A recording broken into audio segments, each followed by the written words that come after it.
지난해 가을이었습니다. 거주하던 건물에 불이 나자 이웃집 문을 일일이 두들겨서 주민들을 모두 대피시켰던 초인종 의인 기억하시죠? 그런데요, 오늘 새벽에 이와 아주 비슷한 일이 또 일어났습니다. 정확하게 어떤 상황이었습니까? 예, 오늘 새벽 0시입니다. 경기도 양주시 덕정동의 한 아파트에 있었는데요. 일어난 일인데요.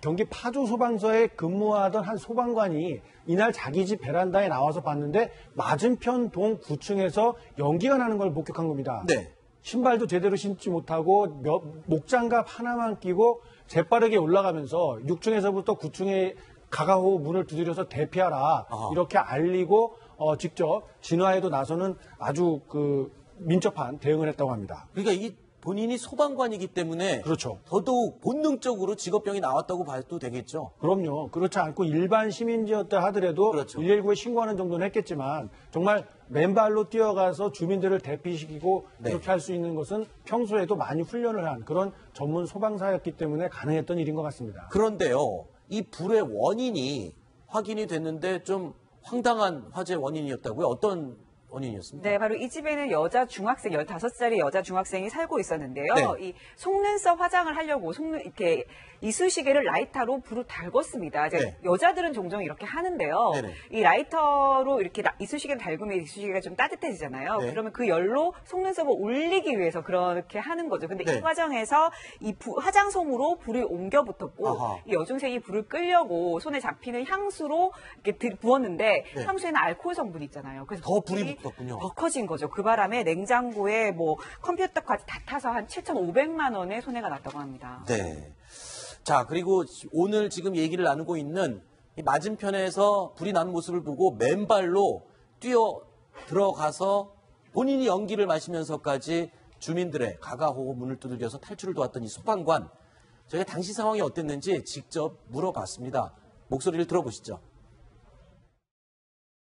그 화재 난 그 아파트가 저희 집에서 보면 바로 마주 보이는 아파트입니다. 한 50m 정도 떨어져 있는 20층짜리 아파트인데 9층 정도에서 갑자기 연기가 나면서 화염이 동시에 그냥 분출이 되더라고요. 그래가지고 창문으로 뒷베란다 쪽이죠. 그쪽으로 이제 화재가 분출되는 상황이었거든요. 밑에 내려보니까 사람들도 없고 거의 자정무렵이래가지고 소방차도 안 와 있는 상태고 그래가지고 그냥 뛰어내려가서 바로 사람을 대피시켜야 되겠다. 이제 그래서 바로 그냥 내려간 거죠. 6층 정도 뛰어 올라가서 거기서부터는 이제 그 5개 계단에 연기가 차기 시작하면 그 사람들이 대피할 때 숨을 쉬기가 힘들거든요. 그래서 그 창문을 계속 열면서 올라갔어요. 9층까지. 문을 계속 두드리면서 사람들 나오라고 그랬더니 이제 6층부터 사람들이 나오더라고요, 계속.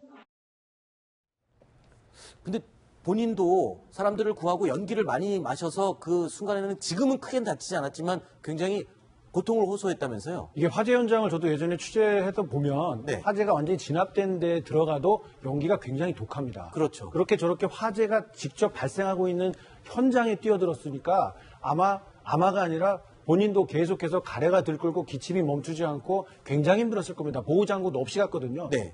여기서 한 가지만 말씀드리면 우리나라 소방관들이 어제 대통령에 가서 격려도 많이 해주고 했지만 산소 호흡기, 그다음에 헬멧, 방화복 이런 5대 장비조차 갖추지 못하고 있는 실정입니다.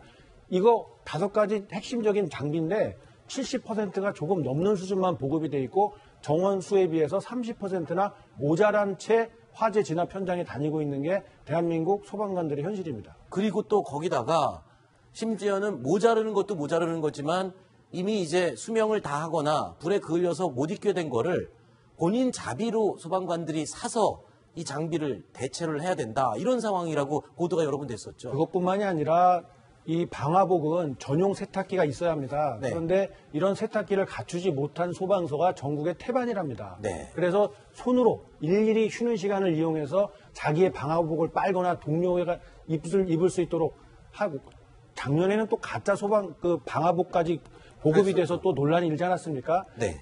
처우 개선 이번 기회에 좀 대통령이 관심을 갖고 좀 추진을 했으면 좋겠습니다. 네, 저희가 이 미담 사례를 취재하라고 전화를 했지만 그래도 소방관이시니까 또 우리가 작은 불씨가 커지는 거를 막기 위해서 집안에서 불이 딱 피어오를 때 그때는 어떻게 대처해야 되는지를 물어봤습니다. 이렇게 답하셨습니다. 들어보시죠. 미미한 화재인데 그게 약솜에 옮겨 붙으면서 불이 붙어서 이게 타니까 그걸 꺼보려고 향수를 뿌린 것 아닙니까? 근데 향수 속에는 그 에탄올 같은 그런 성분의 그 가스가 들어있어요. 근데 그 에탄올이라는 거는 그 불이 붙는 그 가연성이거든요. 그래서 스프레이로 된 거는 가스 성분들이 들어있어요. 모기약이라든가 향수라든가 이 스프레이 형식으로 된 것은 불 가까이 접근하거나 고온에 보관하거나 어떤 이 자연광에 장시간 노출시키면 그 화재가 발생할 수 있는 그런 가연성이 물질이기 때문에 상당히 주의를 해야 되는 그런 상황입니다. 이게. 집에 와가지고 이제 시커먼 가래가 나오죠. 한 1시간 정도 계속 뱉어내고, 오늘도 약간 나오더라는데, 이제 집사람도 좀 걱정을 하고, 병원에 가보자고 그러는데, 훈장이라고 생각하고 살아야죠, 뭐. 자, 저렇게 화재 현장에서 남을 돕다가 이렇게 다치는 분들에 대해서는 특히 소방관들은 좀 이렇게 의료비도 지원이 되고 그러나요? 어떻습니까?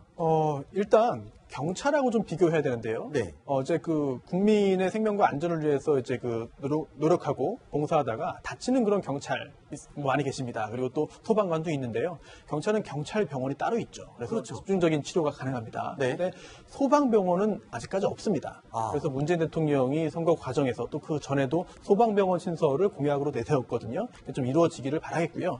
또 조금 전에 아까 이동영 차장님 말씀하신 부분 저도 공감을 하는데 소방관들이 장비를 제대로 이제 갖추지 못하고 진화에 나서는 경우가 있습니다. 근데 이게 이유가 여러 가지 있겠습니다만 바로 돈 문제거든요.